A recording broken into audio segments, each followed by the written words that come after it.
విస్తారమైన మాటల్లో దోషం ఉండక మానదని దేవుని వాక్యంలో చెప్పినట్లు అతిగా మాట్లాడుట కూడా మన నాలుకకు, మన శరీరానికి అపవిత్రతను అంటించి మనలో ఉన్న భక్తిని, ఆత్మీయతను, పరిశుద్ధాత్మ శక్తిని మనం మనం లాస్ అయ్యేటట్టు చేసే అవకాశం ఉంది. ఆత్మ ఆరిపోయే అవకాశం ఉంది నాలుక కంట్రోల్ తప్పితే.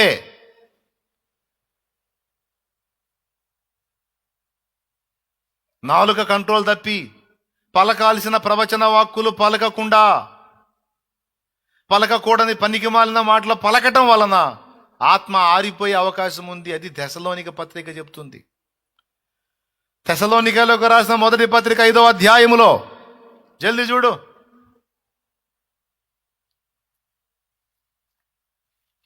ఆత్మను ఆర్పకుడి, ప్రవచించుటను నిర్లక్ష్యము చేయకుడి. తెసలోనిక మొదటి పత్రిక 5వ అధ్యాయము 19 వచనం చూడు. ఆత్మను ఆర్పకుడి, ప్రవచించుటను నిర్లక్ష్యము చేయకుడి. అది సమస్తమును పరీక్షించి మేలైన దానిని చేపట్టుడి. ప్రతి విధమైన కీడునకు దూరముగా నుండుడి. కీడుగా కనబడు ప్రతి దానికి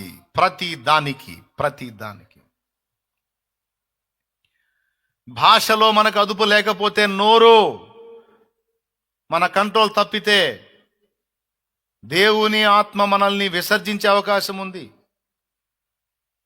మనలో పని చేయకుండా మౌనం అయిపోయే ఛాన్స్ ఉంది సోదరా. సేవకులకు, విశ్వాసులకు అందరికీ చెప్తున్నా, లైవ్ లో వీక్షిస్తున్న అనేక మందికి చెప్తున్నా, జాగ్రత్త. నాలుగే కదా, ఏముందిలే, మాటలే కదా అనుకుంటాం మనం. కానీ మనం రిలీజ్ చేసేటువంటి మాటలు దేవుని ఆత్మను దుఃఖపెట్టి, దేవుని ఆత్మ మనలో పని చేయకుండా మౌనం అయిపోయే విధంగా ఉండే అవకాశం ఉంది. అదే నాలుకను మనం కానీ దేవుని ఆత్మశక్తి ద్వారా కంట్రోల్లో పెట్టుకోగలిగితే మనం పలికినవి పలికినట్లు జరిగే అవకాశం కూడా ఉందనే సంగతి మర్చిపోవద్దు.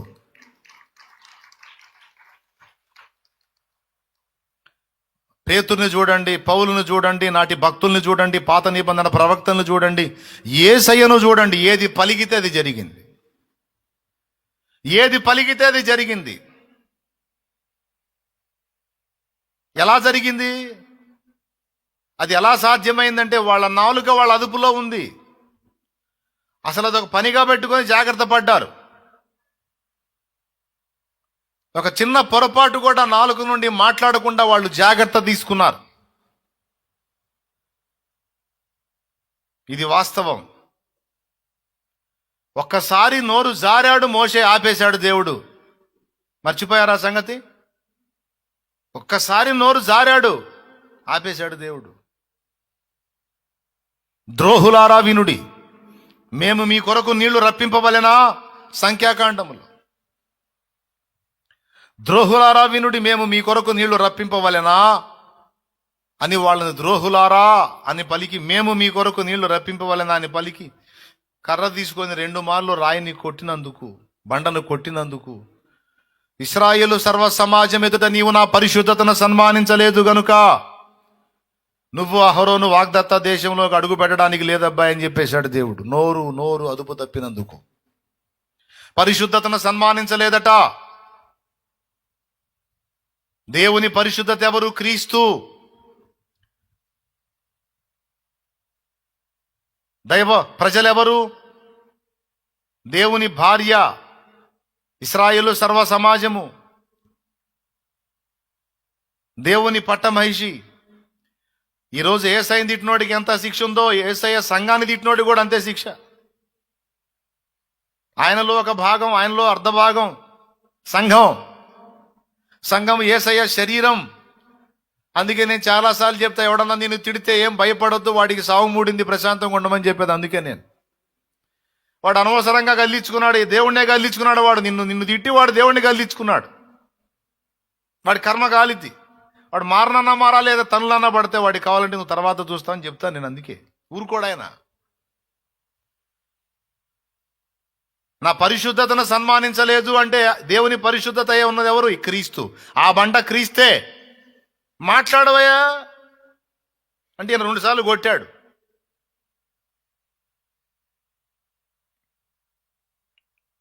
అంతేకాదు, ద్రోహులారా వినండి. ద్రోహులన్నా దుర్మార్గులన్నా దేవుడు అనాలి, నువ్వు అనకూడదు. ఇక్కడ ఇశ్రాయేలు, వినండి బాగా, ఇశ్రాయేలు మోషే మీద తిరగబడితే ఎంత కోపమో దేవుడికి, మోషే ఇశ్రాయేలు విషయంలో కోపపడ్డా అంతే కోపం దేవుడికి. తరువాత మోషే అహరోన్లు ఆ బండ ఎదుట సమాజమును పోగు చేసినప్పుడు అతడు వారితో, ద్రోహులారా వినుడి, మేము ఈ బండలో నుండి మీ కొరకు నీళ్లు రప్పింపవలెనా అనెను. ద్రోహులారా వినండి, ద్రోహులారా, ద్రోహులారా. ద్రోహులో దుర్మార్గులు అనుకోవాల్సింది ఆయన, నువ్వు అనడానికి లేదబ్బాయి. మోషే మంచోడో చెడ్డోడో అనాల్సింది ఆయన, మీరు అనకూడదురా నాయనలారా. ఇశ్రాయేలు మోషేకి వ్యతిరేకంగా సణిగితే మొత్తాడు మొత్తాన్ని, చాలా మందిని మొత్తాడు, సణిగిన వాళ్ళందరినీ మొత్తాడు. అవునా? మోషే నోరు జారినా ఊరుకోడు. అసలు మాటలు ఎంత తీవ్రంగా పట్టించుకుంటాడో దేవుడు అన్న విషయాన్ని మనం స్పృహ కోల్పోతాం చాలాసార్లు. ఈ విధమైన అపవిత్రతకు తావియకూడదని డిసైడ్ అయ్యాడు దానియేలు. అందులో మొట్టమొదట వచ్చేది, అపవిత్రతలో మొట్టమొదటి లిస్టులోకి వచ్చేది మాట. నోరు నోరు నోరు నోరు. తినేది నోరే, బయటికి రప్పించే మాటలు నోరే. మనల్ని ఘనతకు తెచ్చేది నోరే, తన్నులు తినిపించేది నోరే. మనల్ని నిత్య జీవానికి చేర్చేది నోరే, నిత్య నరకానికి తీసుకెళ్లేది కూడా నోరే, అంటే నాలుకే. అందుకే ఇంతసేపు చెప్పాల్సి వచ్చిందయ్యా. ఆ నాలుక అదుపు చేసుకుంటే ఆత్మ మనలో ఉండి ప్రజలతో మాట్లాడతాడు. ఆ నాలుక అదుపు తప్పితే ఆత్మ మౌనం అయిపోతాడు. మనుషుడా నీవే మాట్లాడతావు, అది ఎవడికి ఉపయోగం కాదు. అందుకే భక్తుల్ని మీరు గమనించినట్లయితే అవసరమైనప్పుడు మాట్లాడారు, అనవసరమైనప్పుడు నోరు మూసుకున్నారు. ఎక్కువ శాతం ధ్యానంలో గడిపారు. ఓ భక్తుడు అన్నాడు, మౌని కానివాడు ధ్యాని కాలేడు, ధ్యాని కానివాడు జ్ఞాని కాలేడు అని. భలే మాట కదా. మౌనంగా ఉండినవాడు ధ్యానం చేసుకోలేడు. ధ్యానం చేయాలంటే మౌనంగా ఉండాలి. మీకు తెలుసా, ఇప్పుడు నేను వచ్చి వాక్యం చెప్పాలనుకో, మీకు కొన్ని గంటల ముందే మౌనం అయిపోవడానికి ఇష్టపడతాను నేను. ఎవరు నన్ను కదిలించకుండా ఉంటే ఆనందం నాకు, ఎవరు మాట్లాడకుండా ఉంటే సంతోషం నాకు. మాట్లాడకూడదు ఎవరు. పసిపాపున బయటికి పంపిస్తాను నేను. ఎందుకంటే మౌనంగా ఉండాలి, నేను మౌనం అయిపోవాలి.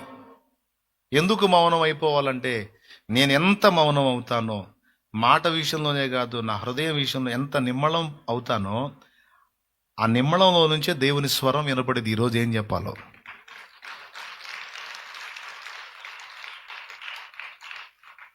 అర్థమైందా? మోషేకి ప్రత్యక్షమయ్యాడు, చూడు ఎట్లా ప్రత్యక్షమయ్యాడు, ఎలా మాట్లాడతాడో చూడు. రాజుల మొదటి గ్రంథము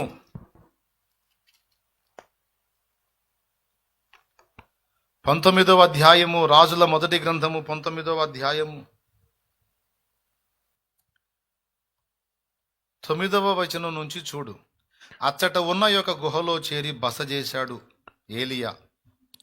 యెహోవా వాక్కు అతనికి ప్రత్యక్షమై, ఏలియా ఇచ్చట నీవేమి చేయుచున్నావని అతనిని అడుగగా, అతడు, ఇశ్రాయేలు వారు నీ నిబంధనను త్రోసివేసి నీ బలిపీఠములను పడగొట్టి నీ ప్రవక్తలను ఖడ్గము చేత హతము చేసిరి.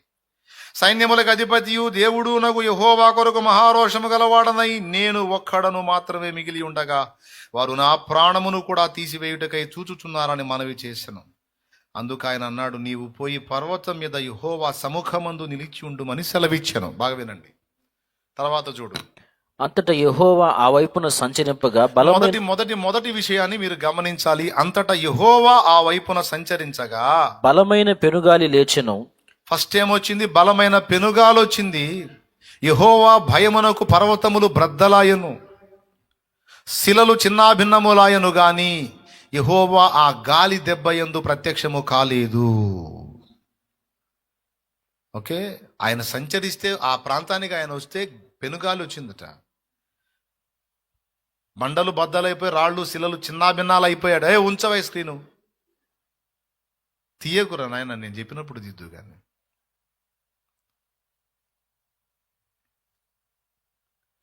గాలిపోయిన తరువాత భూకంపము కలిగెను గాని ఆ భూకంపమునందు యెహోవా ప్రత్యక్షం కాలేదు.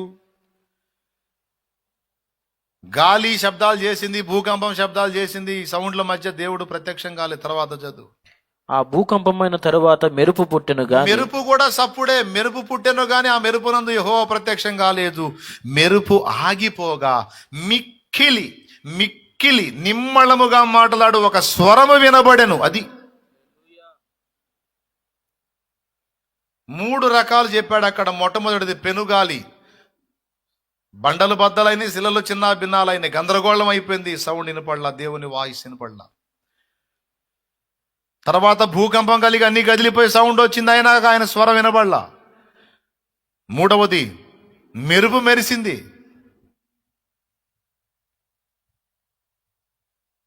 మెరుపు ఎట్లా పుట్టిద్దండి? మెరుపు ఎట్లా పుట్టిద్ది?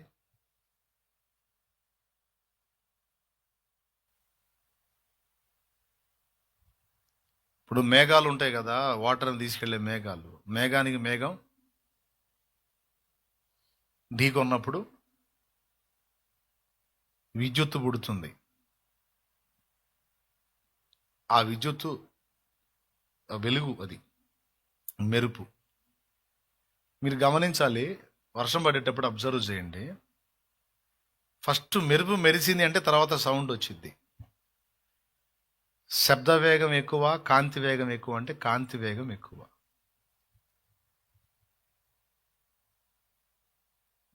మేఘాలు, నీళ్లతో నిండుకున్న మేఘాలు అలా బలంగా కదులుతున్నప్పుడు ఒకదాన్నొకటి రాపిడి జరిగినప్పుడు విద్యుత్ శక్తి ఉత్పత్తి అవుతుంది. అక్కడ కూడా సౌండే. ఆ సౌండ్ ఎంత గంభీరమైందంటే ఫస్ట్ మెరుపు మెరిసినప్పుడు, నేను చెప్తా ఇంట్లో పెద్ద మెరుపు వచ్చింది అనుకో, ఇప్పుడు పెద్ద సౌండ్ వచ్చింది, చెవులు మూసుకోండి అని చెప్తా. పళ సౌండ్ వచ్చింది. ఆ సౌండ్ మెరుపు మెరిసిన కాసేపటికి వచ్చింది. ఎంతమందికి తెలుసు? సరే, పైన నీళ్లు పోతున్నాయో పాలు పోతున్నాయో మనకు తెలియదు, మనం పోయి చూడలేదుగా, వాళ్ళు చెప్పారు, మనం అది అయి ఉంటుందా అనుకుంటున్నాం. రాళ్ళు గుద్దుకుంటున్నాయో నీళ్ళ మేఘాలు గుద్దుకుంటున్నాయో మనకు తెలియదుగా, శాస్త్రవేత్తలు పరిశోధన చేసి చెప్పారు.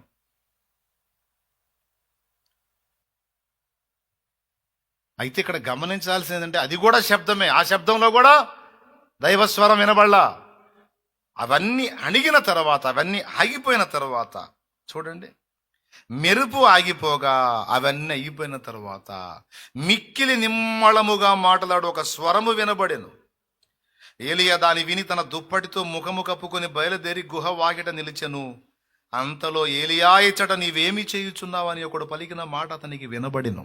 అది విషయం. పొద్దస్తమానం వాగుడు కాయలాగా తెంపు లేకుండా వాగుతా ఉంటే దేవుడు ఎప్పుడు మాట్లాడాలి నీతో, నాతో? కొంతమందికి 24 గంటలు నోరు ఆగదు, ఇక వాగుతానే ఉంటారు.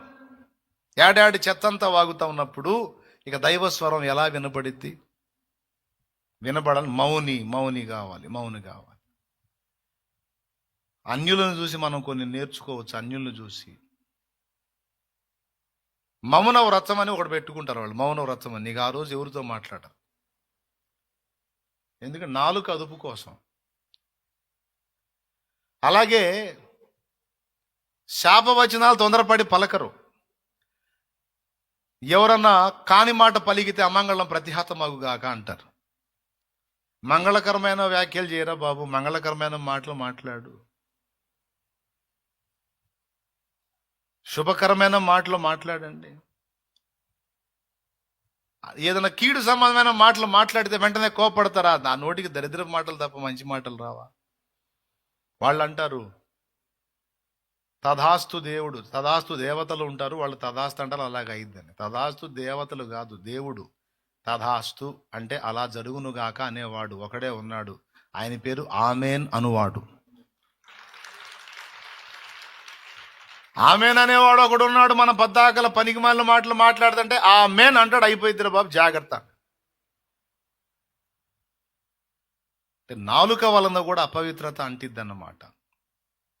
ఇహలోక మాలిన్యం అంటకుండా జాగ్రత్తగా మనల్ని మనం కాపాడుకోవాలి అని చెప్పేటప్పుడు మొట్టమొదట్లో వచ్చేది నోరే, నాలుకే. అది మన అవయవములలో ఉంచబడిన పాప ప్రపంచమై ఉండి సర్వ శరీరానికి మాలిన్యము, మురికి అంటిస్తుందట సర్వ శరీరానికంటే. ఇక కళ్ళకి, ఇక చెవులకి, చేతులకి, కాళ్ళకి, నడతలకి, హృదయం అన్నిటికీ దరిద్రాన్ని తెచ్చిపెట్టేది ఆ నాలుకే అన్నాడు. కాబట్టి ఏం చేయాలి? దాన్ని కంట్రోల్ చేసుకోవాలి. భక్తులందరినీ మీరు గమనించినట్లయితే వ్యర్థమైన మాటలు మాట్లాడలేదు వాళ్ళు. దావీదు చెప్పింది అదే, యెహోవా ధర్మశాస్త్రమునందు ఆనందించుచు దీవారాత్రము దాన్ని ధ్యానించువాడు ధన్యుడు. ఇస్సాకు పొలములో ధ్యానింప వెళ్ళెను. వీళ్ళంతా వాగుడికాయలాగా వాగేవాళ్ళు కాదు, వీళ్ళు మౌనులై ధ్యానించేవాళ్ళు. అందుకే భక్తుడు అన్నాడు, మౌని కానివాడు ధ్యాని కాలేడు, ధ్యాని కానివాడు జ్ఞాని కాలేడు అని. ధ్యానం చేయాలి అంటే దేవుని కార్యాలను, దేవుని సంగతులను మననం చేయాలంటే మౌనంగా ఉండాలి. మనం ఎంత మౌనంగా ఉంటే అంత మంచిది. పనికి మాలిన మాటలు, వ్యర్థమైన మాటలు మాట్లాడకుండా ఎంత కంట్రోల్ చేసుకుంటే అంత మంచిది. దేవుని ఆత్మాభిషేకం అంతగా నిలిచి ఉండే ఛాన్స్ ఉంటుంది. అభిషేకం నిలిచి ఉంటుంది. పైన తైలం కాస్త నిలిచి ఉంటుంది. ఊరికే వాగుతా ఉంటే అది పోయిద్ది. మనకు తెలియకుండానే మనం దెబ్బతినే అవకాశం ఉంది నోటి మాటల ద్వారా. అందుకే జాగ్రత్త. మనకు అపవిత్రత అంటించేటువంటి మాటలు, దేవుని ఆత్మను దుఃఖపరిచేటువంటి మాటలు, దేవుని ఆత్మ సంతోషించని మాటలు మనం మాట్లాడకూడదు. దేశాన్ని గమనించండి మీరు. బైబిల్ అంతా చదివితే ఎన్నిసార్లు చదివినా ఒక్కసాటన్నా ఒక జోకేస్తాడంటే వీడు, ఒక చోటన్నా ఒక ఈ మాట మాట్లాడతాడంటే మాట్లాడడు. అసలు ఆయన మౌనాన్ని ఎట్టభరించారు ఆ శిష్యులు. అయితే మళ్ళీ ప్రేమగా మాట్లాడతాడు, కమ్మగా మాట్లాడతాడు, ఆదరణకరంగా మాట్లాడతాడు, అనేక రహస్యాలు ఆ కథలకు అర్థమయ్యేటట్టు చెప్తాడు. అన్నీ ఓకే. ఇక అంతకు మించి అనవసరంగా ఏదన్నా ఒక మాట విందామంటే రాదు యేసయ్య నోట. ఇప్పుడు నేను ఈ మాటలు చెప్తున్నానా నేను మీకు ఈ విషయాలు? ఇప్పుడు దేవుడు నాతో కూడా మాట్లాడుతున్నాడు, ఒరే నువ్వు కూడా పెద్ద మనిషివే, జాగ్రత్త అని. ఇందులో ఎవడు కేటాయింపులేదు, ఇందులో ఎవ్వరూ కేటాయింపులేదు. అందరూ బ్యాలెన్స్ అవ్వాల్సిన విషయం ఇది. నాలుకను అదుపు చేసి కొనుట. ఖాళీ ఉంటే దేవునితో గడపండి, దేవునితో మాట్లాడండి అంటే ఏకాంత ప్రార్థనకి వెళ్ళండి, దేవుని దగ్గర కూర్చోండి అని ఎందుకు అంటున్నానంటే, మనుషుల దగ్గర కూర్చుంటే బుర్ర పాడైద్ది, నోరు చెడిపోద్ది. ఏదో ఒక దరిద్రం ఎత్తుతారు. ఇక ఆ దరిద్రంతో మనం ఎత్తాల్సి వచ్చింది కొన్ని మాటలు. ఆ మాటలు దోషం ఉండక మంది అది మనకు అంటక మానదు. అదేదో వెళ్ళి దేవుని పాదాల దగ్గర కూర్చున్నాం అనుకో, ఆయనతో మాట్లాడుకుంటా దేవుని దగ్గర కూర్చున్నప్పుడు పనికి మళ్ళీ పోసుకోలు మాట్లాడతావుగా. ఆయన మాటలు, ఆయన పాటలు, ఆయనతో మాట్లాడుకోవటం, ఆయన కార్యాలు వర్ణించుకోవటము, ఈ ధ్యాసలోకి వెళ్ళిపోతాం. అందుకే ఖాళీ ఉందా దేవునితో మాట్లాడుకో, లేకపోతే దేవుని వాక్యాన్ని ధ్యానం చేయి, లేదా కమ్మగా పాటలు పాడు.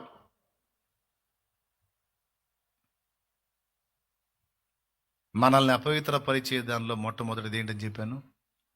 దాన్ని సాధన చేయాలి. అపవిత్రత అంటకుండా తన్ను తాను కాచుకోవాలని దానియేలు నిర్ణయం తీసుకున్నట్టు, మనం ఎక్కడెక్కడ అపవిత్రత మనకు అంటుతుందో మనం కూడా ఆ విషయాల్లో కొంచెం జాగ్రత్తగా ఉండాలి. ఇప్పుడు దేవుడు బంధకాల్లోంచి మనల్ని విడిపిస్తాడండి, శరీర కార్యాల్లోంచి మనల్ని విడిపిస్తాడు. కానీ విడుదల పొందాలన్న ఆశ మనకు ఉండాలి.